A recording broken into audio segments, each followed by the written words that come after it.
Now that we know what these feedstocks are, can you walk us through what happens from feedstock to fuel? Sure.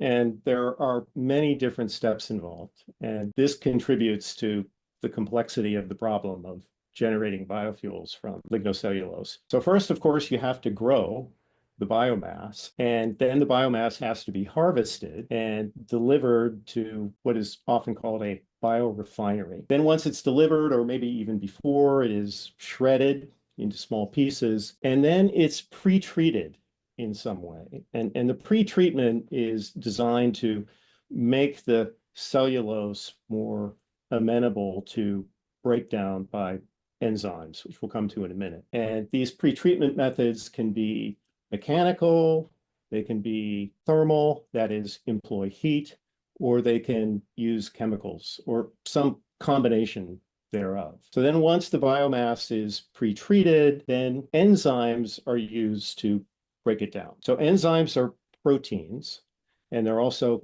catalysts. And a catalyst is something that accelerates a chemical reaction without actually being consumed in the reaction. So the catalyst can be reused over and over again. And the enzymes used are either cellulases primarily, they break down the cellulose, or hemicellulases, and they break down the hemicellulose, and then they release sugars that can be fermented by the microorganism. So then there is the fermentation process, and this is where microorganisms convert the sugar, that's the fuel for the microorganism, into ethanol or butanol or whatever the desired product is. And then that product has to be separated and purified so the fuels or chemicals can be distilled. It's the process of distillation for their final end use, and then ultimately distributed and transported to wherever it is that we used. So many different steps involved in this process.